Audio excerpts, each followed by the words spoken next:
Hello നമസ്കാരം. കാറ്റത്തെ കിളിക്കൂട് സീരിയലിൻ്റെ latest episode story review ആണ് പറയാൻ പോകുന്നത് കേട്ടോ.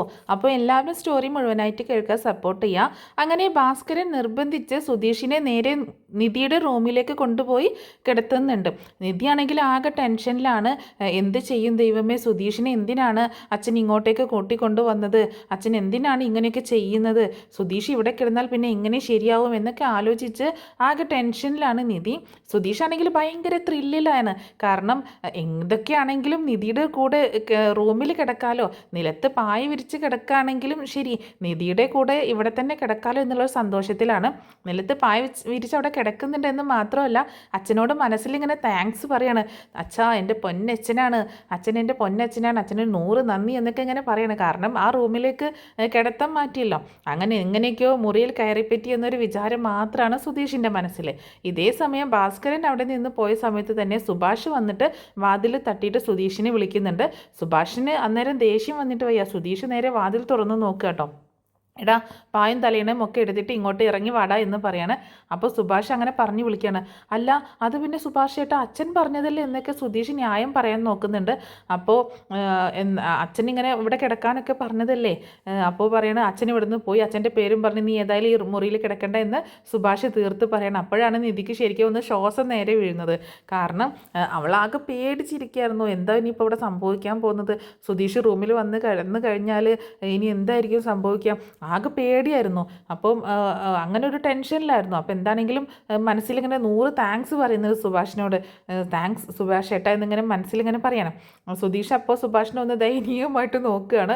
കാരണം തനിക്ക് കിട്ടിയ സുവർണാവസരം സുഭാഷ് ഏട്ടൻ കളയല്ലേ ചെയ്യുന്നത്. അപ്പോൾ അങ്ങനെ ഇനി ഒരിക്കലും കിട്ടാൻ സാധ്യതയില്ലല്ലോ. അപ്പോൾ അതിൻ്റെ ഒരു വിഷമമാണ്. ഈ അച്ഛൻ്റെ പേരും പറഞ്ഞ് എങ്ങനെയെങ്കിലും നിധിയുടെ ബെഡ്റൂമിൽ കൂടി ഇരിക്കാം എന്നൊക്കെ കരുതിയതായിരുന്നു. അങ്ങനെ ഒടുവിൽ നാണം കെട്ട് സുധീഷ് അവിടെ നിന്ന് പുറത്തേക്ക് ഇറങ്ങി പോകുന്നുണ്ട്. സുധീഷ് അങ്ങനെ പായും തലയിണൊക്കെ എടുത്ത് സുഭാഷിൻ്റെ കൂടെ താഴെ ഹോളിലേക്ക് തന്നെ പുറത്തേക്ക് ഇറങ്ങിയിട്ട് റൂമിന് പുറത്തിറങ്ങിയിട്ട് അവിടെ പായ വിരിച്ച് കിടക്കുന്ന സമയത്ത് ഹരീഷ് ചോദിക്കുന്നുണ്ട്, എന്ത് പരിപാടി ഏട്ടൻ ഈ കാണിക്കുന്നത് എന്താടാ എന്ന് ചോദിക്കുകയാണ് സുഭാഷ്. അപ്പോൾ ഹരീഷ് തന്നെ പറയുന്നുണ്ട്, അല്ല അച്ഛൻ പറഞ്ഞത് ശരിയല്ലേ, കല്യാണം കഴിഞ്ഞതല്ലേ അവരുടെ. സുധീഷ് നിധിയേട്ടത്തിയുടെ ഒപ്പം അവിടെ ഒരുമിച്ചല്ലേ കിടക്കേണ്ടത്, അവർ രണ്ടുപേരും ഒരു മുറിയിലല്ലേ കഴിയേണ്ടത്. അതിനു പകരം എന്തിനാ ഇങ്ങോട്ടേക്ക് ഇവനെ കൂട്ടിക്കൊണ്ടു വന്നേക്കണതെന്ന് ഹരീഷ് ചോദിക്കണം. എടാ, ഇപ്പോൾ അവർ ഒരുമിച്ച് കിടക്കുന്നില്ല, നീ ഏതായാലും കിടന്നുറങ്ങാൻ നോക്കുക എന്നൊക്കെ പറഞ്ഞ് സുഭാഷ് ദേഷ്യപ്പെടുന്നുണ്ട്. പക്ഷേ ഹരീഷ് വിട്ടുകൊടുക്കാൻ ഉദ്ദേശിക്കുന്നില്ല. ഇത് എവിടുത്തെ ന്യായമാണ് സുഭാഷ് ഏട്ടാ?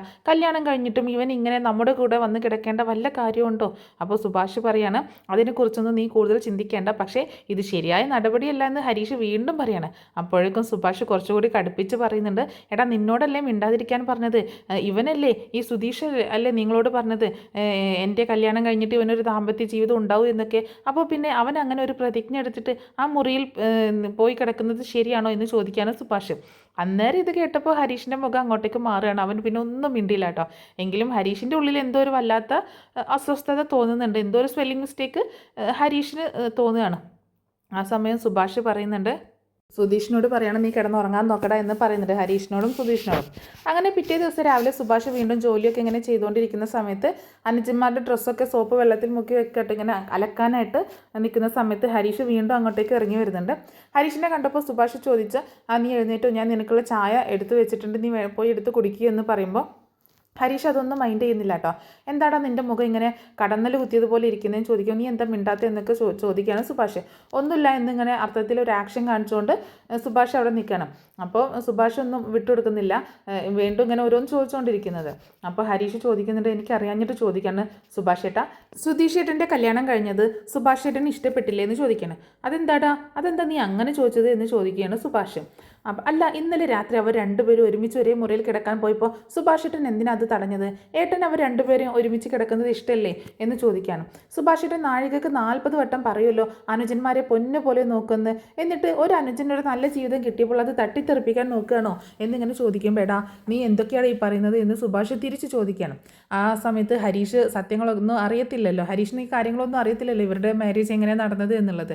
അവർ തമ്മിൽ പ്രണയിച്ച് വിവാഹം കഴിച്ചതല്ല എന്നും ഇന്നല്ലെങ്കിൽ നാളെ നിധി ആ വീട്ടിൽ നിന്നും പോകാൻ നിൽക്കുന്ന ഒരു കുട്ടിയാണ് എന്നുള്ള കാര്യമൊന്നും ഹരീഷിന് അറിയാത്തതുകൊണ്ട് ഹരീഷ് ചോദിക്കുന്നതിന് ദേഷ്യപ്പെട്ട് ഇങ്ങനെ ചോദിക്കുന്നതിനൊന്നും മറുപടി പറയുന്നില്ല. വീണ്ടും ഹരീഷ് ദേഷ്യപ്പെട്ട് ചോദിക്കുന്നുണ്ട്, സുഭാഷേട്ടൻ ചെയ്തത് ശരിയാണെന്ന് തോന്നുന്നുണ്ടോ? ഏട്ടനൊരു ജീവിതം കിട്ടിയിട്ട് മതി അനിയന്മാരുടെ ജീവിതം എന്നൊക്കെ പറഞ്ഞ് അവരെ മാറ്റി നിർത്തുന്നത് ശരിയാണോ? ഏട്ടൻ്റെ ജീവിതത്തിന് വേണ്ടി അവൻ്റെ കല്യാണം നശിപ്പിക്കേണ്ട കാര്യമുണ്ടോ? അവൻ്റെ ജീവിതം നശിപ്പിക്കേണ്ട കാര്യമുണ്ടോ ഏട്ടാ?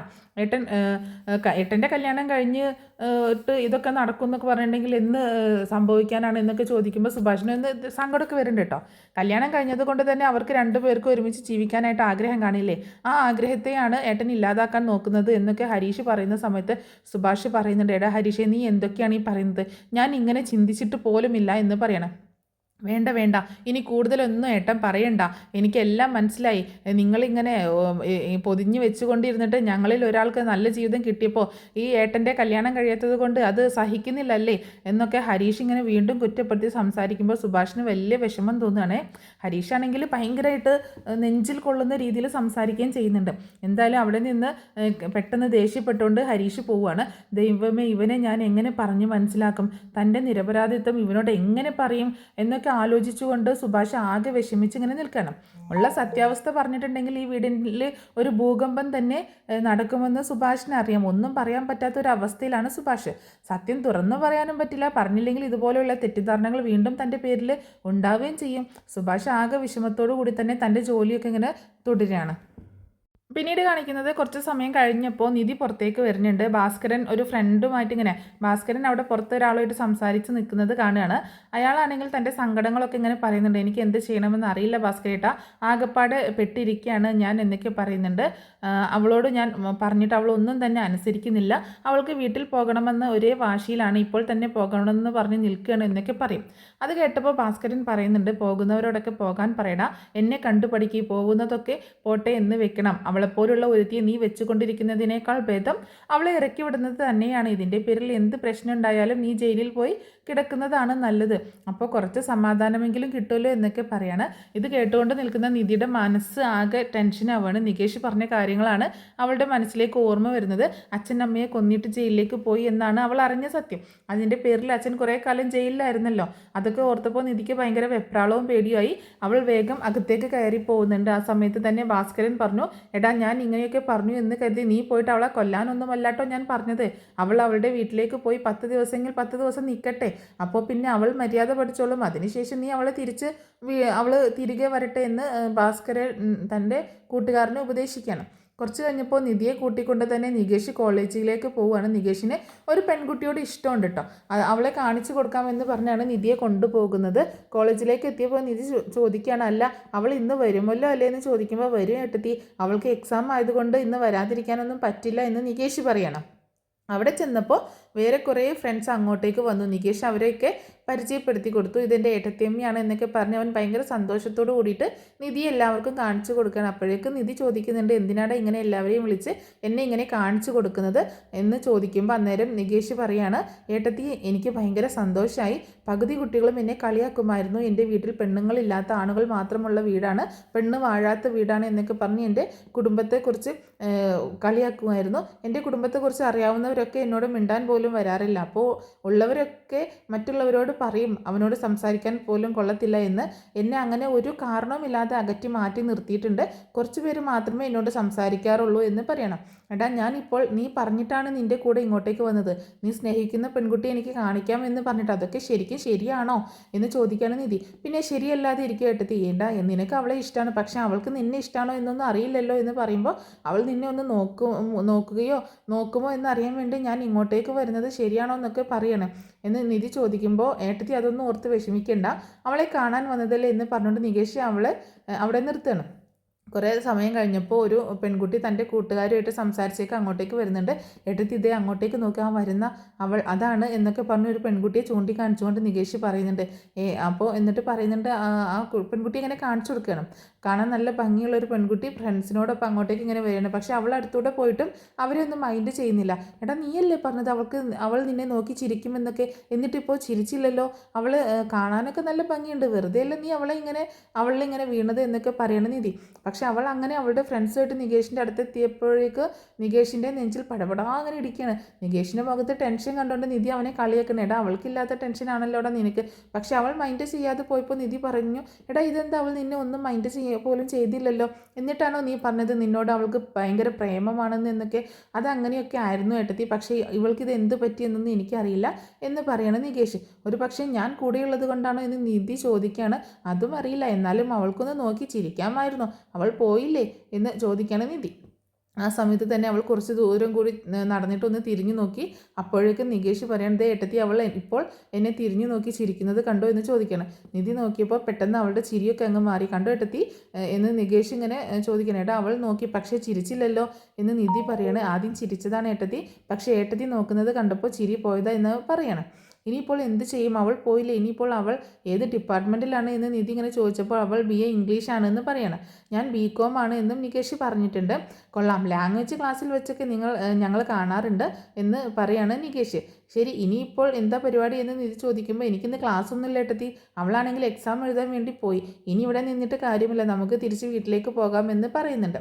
അല്ല നിനക്ക് ഈ BCom കഴിഞ്ഞിട്ട് പുറത്ത് പോകാനാണോ ആഗ്രഹമെന്ന് നിധി ചോദിക്കുമ്പോൾ പുറത്ത് പോകാനോ എന്ന് അവൻ തിരിച്ചു ചോദിക്കുകയാണ്.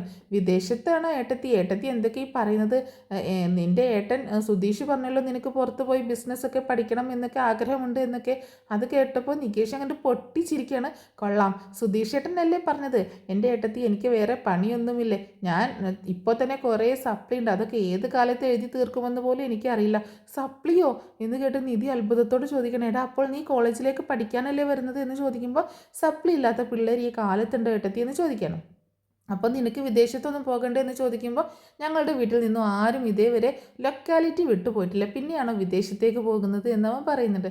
നിധി അപ്പോൾ ചോദിക്കുന്നുണ്ട്, നിൻ്റെ ഏട്ടൻ ഹരീഷിന് എന്താ ജോലി, ഹരീഷ് വലിയ കോളേജിലൊക്കെ പഠിച്ചതാണല്ലോ എന്ന് പറയുമ്പോൾ അവൻ്റെ ജോലിയെക്കുറിച്ച് സുധീഷ് ഏട്ടൻ എന്താ പറഞ്ഞത് എന്ന് ചോദിക്കാൻ നിൻ്റെ ഏട്ടൻ പറഞ്ഞത്. അത് പിന്നെ നിധി ഇങ്ങനെ പറയാൻ തുടങ്ങിയപ്പോഴേക്കും ഒരു കാര്യം ചെയ്യാം, നമുക്ക് ഇപ്പോൾ തന്നെ അങ്ങോട്ടേക്ക് പോകാം എന്ന് നികേഷ് പറയുന്നുണ്ട്. എവിടേക്ക് എന്ന് ചോദിക്കുമ്പോൾ ഹരീഷ് ഏട്ടൻ ജോലി ചെയ്യുന്ന സ്ഥലത്തേക്ക് എന്ന് പറയണം. എടാ അപ്പോൾ നിനക്ക് ശരിക്കും ക്ലാസ് ഇല്ലേ എന്ന് ചോദിക്കുകയാണ് നിധി. അപ്പോൾ നമുക്ക് എന്തായാലും ഹരീഷേട്ടനെ നേരിട്ട് പോയി കാണാമെന്ന് പറഞ്ഞ് സുധീഷേട്ടൻ എന്തൊക്കെയാണ് പറഞ്ഞിരിക്കുന്നത് എന്നൊന്നും എനിക്കറിയില്ല, ആ കള്ളത്തരങ്ങളൊക്കെ ഒന്ന് പൊളിക്കണ്ടേ എന്നും പറഞ്ഞുകൊണ്ട് നിധിയെയും കൂട്ടിയിട്ട് അവൻ നേരെ ഹരീഷിൻ്റെ അടുത്തേക്ക് പോവാണ്. ഇതേ സമയം സുധീഷ് താൻ നേരത്തെ ജോലി ചെയ്തിരുന്ന ആ ഒരു തോമസിൻ്റെ അടുത്തേക്ക് ചെല്ലുന്നുണ്ട്. ട്രാവൽ ഏജൻസിയിൽ ചെന്നപ്പോൾ തോമസ് ചോദിച്ചു, എടാ നീ എന്തിനാണ് ഇങ്ങോട്ടേക്ക് വന്നത്, നിന്നെ ആരാണ് ഇങ്ങോട്ടേക്ക് കയറ്റി വിട്ടത്, തോമസ് ഏട്ടാ പ്ലീസ് പറയുന്നതൊന്ന് കേൾക്ക്. എന്നിട്ട് സുധീഷ് പറയുന്നുണ്ട്, ഇങ്ങനെ കെഞ്ചി പറയണം, വേണ്ട നിൻ്റെ ഒരു കാര്യവും എനിക്ക് കേൾക്കണ്ട, നിന്നെ വിശ്വസിച്ച് ഞാൻ ഒരിടത്ത് വിട്ടിട്ട് അവിടുത്തെ പെണ്ണിനെ നീ അടിച്ചു മാറ്റി കൊണ്ടുവന്നതല്ലേ, നിന്നെ അവരങ്ങ് കൊല്ലാതെ വിട്ടത് നിൻ്റെ ഭാഗ്യമാണ് എന്ന് പറയാണ് തോമസ്. തോമസ് ഏട്ടാ ഞാൻ പറയുന്നതൊന്ന് കേൾക്കുക സുധീഷ് വീണ്ടും കെഞ്ചുന്നുണ്ടെങ്കിലും ജോലിക്കാണെങ്കിൽ നിന്നെ ഇവിടെ കണ്ടുപോകരുത് എന്ന് തോമസ് ഉറപ്പിച്ച് പറയണം. തോമസ് ഏട്ടാ ഞാനൊന്ന് പറയട്ടെ, എനിക്കൊരു 5 മിനിറ്റ് മാത്രം തന്നാൽ മതി, കേട്ടിട്ട് എന്താണെന്ന് വെച്ചാൽ നിങ്ങൾ ചെയ്തോ, എനിക്ക് ജോലിയൊന്നും തരണ്ട എന്ന് പറയുന്നുണ്ട്. എന്താ നിനക്ക് പറയാനുള്ളത് എന്ന് ചോദിക്കുമ്പോൾ തോമസ് ഏട്ടൻ്റെ മോന് അന്ന് ആക്സിഡൻറ്റ് ഉണ്ടായപ്പോൾ ഞാനല്ലേ ബ്ലഡ് കൊടുത്തത്, അത് പോരാഞ്ഞിട്ട് എൻ്റെ ഫ്രണ്ട്സിനൊക്കെ വിളിച്ചിട്ട് ബ്ലഡ് എത്തിച്ചിട്ട് അവൻ്റെ ജീവൻ രക്ഷിച്ചതൊക്കെ ഞാനല്ലേ, അന്ന് തോമസ് ഏട്ടൻ ഹോസ്പിറ്റലിൽ വെച്ചിട്ട് എൻ്റെ കൈ പിടിച്ച് പറഞ്ഞതാണ്, നീ ഇല്ലായിരുന്നുവെങ്കിൽ എൻ്റെ മോനെ ജീവനോടെ കിട്ടില്ലായിരുന്നു എന്നൊക്കെ, ആ നന്ദിയും കടപ്പാടും എന്നും ഉണ്ടാകുമെന്നൊക്കെ പറഞ്ഞതല്ലേ എന്ന് ചോദിക്കുമ്പോൾ, ഓ അപ്പോൾ നീ അത് പറയാനാണോടാ ഇങ്ങോട്ടേക്ക് വന്നത്, എന്നെ ബ്ലാക്ക്മെയിൽ ചെയ്യാനോ, എന്നെ മെൻ്റലി ടോർച്ചർ ചെയ്യാനാണോ എന്നൊക്കെ ചോദിക്കാനോ. അല്ല തോമസ് ഏട്ടാ, എന്നെ ഒരു അനിയനായിട്ട് മാത്രം നിങ്ങൾ കണ്ടാൽ മതി, എന്നോട് ഒരിക്കലും ഇങ്ങനെയൊന്നും ചെയ്യരുത്, എൻ്റെ ഇപ്പോഴത്തെ അവസ്ഥ എന്താണെന്ന് നിങ്ങൾക്കറിയാമോ എന്നൊക്കെ ചോദിക്കുമ്പോൾ, അപ്പോൾ അതാണല്ലേ സെൻറ്റിമെൻറ്റ്സ്, അതൊന്നും ഇവിടെ വേണ്ട, നീ ഇവിടെ നിന്ന് പോകാൻ നോക്ക് എന്ന് വീണ്ടും ദേഷ്യപ്പെട്ട് പറയാണ് തോമസ്. അങ്ങനെയൊന്നും പറയരുത് തോമസ് ഏട്ടാ പ്ലീസ്, നിന്നെ വിശ്വസിച്ച് ഒരു വീട്ടിലേക്ക് വിട്ട ആ രീതിയിൽ നീ നിൽക്കണമായിരുന്നു, അല്ലാതെ അവിടുത്തെ പെണ്ണിനെ അങ്ങ് അടിച്ചു മാറ്റി കൊണ്ടുപോരുകയല്ല ചെയ്യേണ്ടത് എന്നൊക്കെ പറഞ്ഞ് തോമസ് ദേഷ്യപ്പെടുകയാണ്.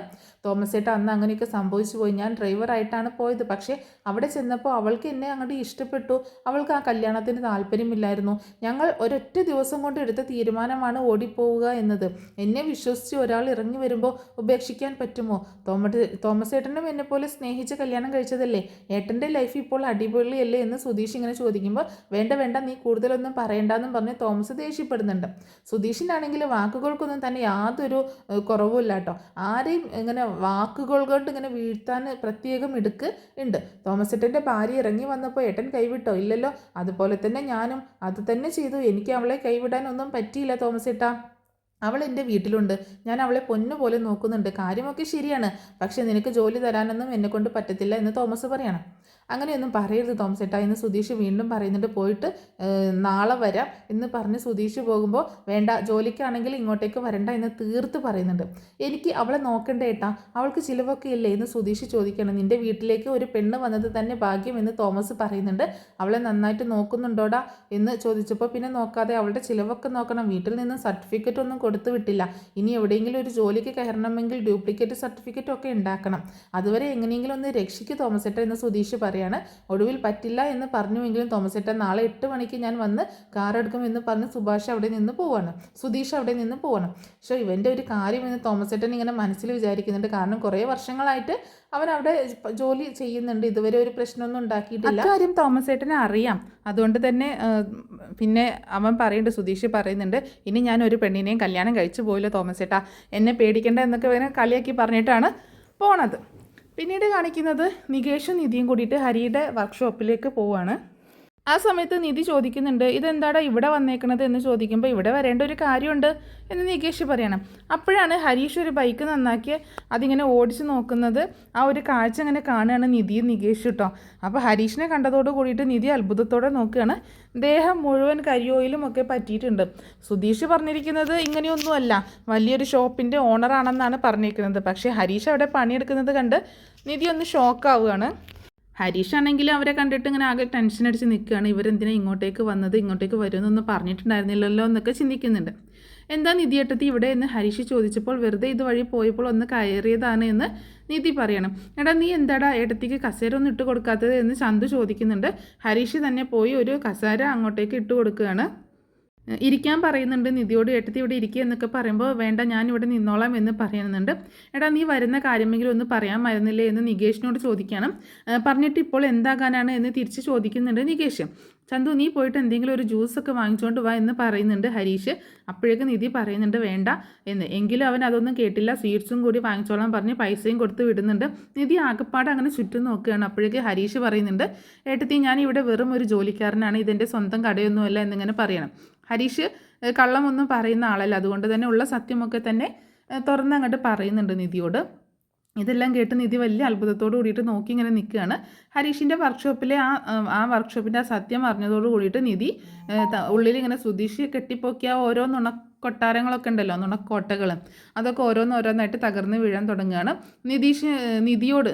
നിധിക്ക് സുധീഷിനോടുള്ള ഒരു ആ വിശ്വാസമൊക്കെ ഒന്ന് കുറഞ്ഞു വരുന്നുണ്ട്.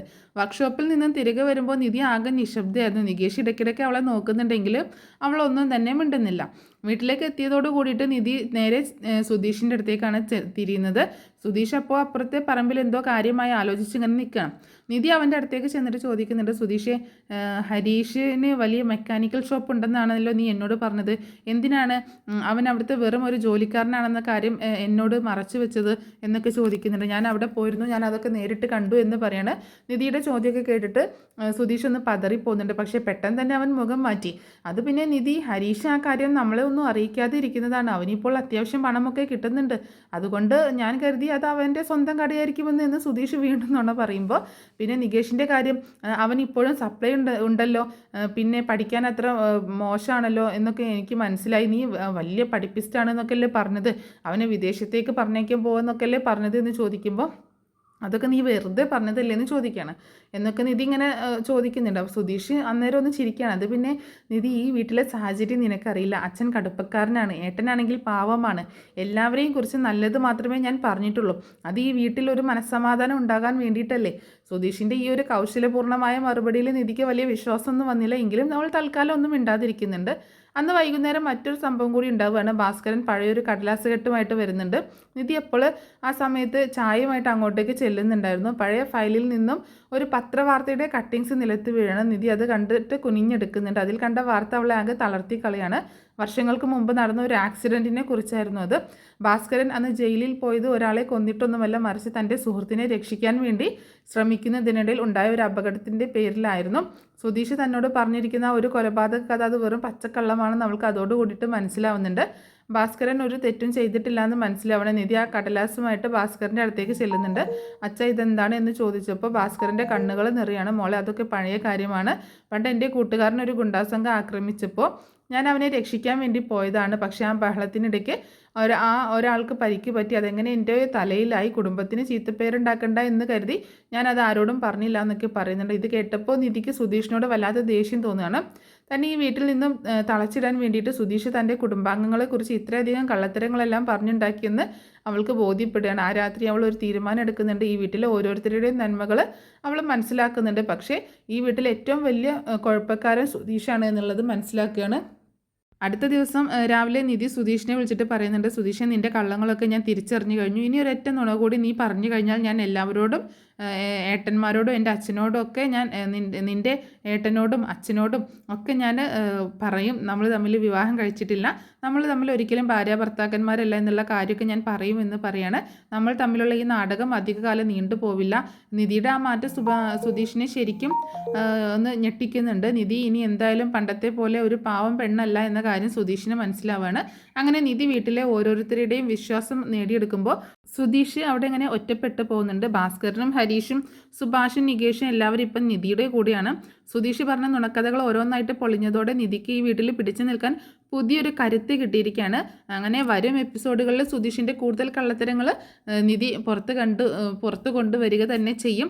പിന്നീട് അത് മാത്രമല്ല, ഇവർ തമ്മിലുള്ള നാടക ദാമ്പത്യമൊക്കെ വീട്ടുകാർ അറിയുകയും ചെയ്യുന്നുണ്ട്. പക്ഷെ അത് മാത്രമല്ല, പിന്നീട് അവർ പ്രണയത്തിലാവുകയും ഒക്കെ ചെയ്യുന്നുണ്ട്. ഇതൊക്കെ കുറേ നാൾ കഴിഞ്ഞ് സംഭവിക്കാൻ പോകുന്ന കാര്യം കേട്ടോ. അപ്പോൾ ഈ സ്റ്റോറി ഇഷ്ടപ്പെട്ടിട്ടുണ്ടെങ്കിൽ നിങ്ങൾ സപ്പോർട്ട് ചെയ്യാൻ മറക്കരുത് കേട്ടോ.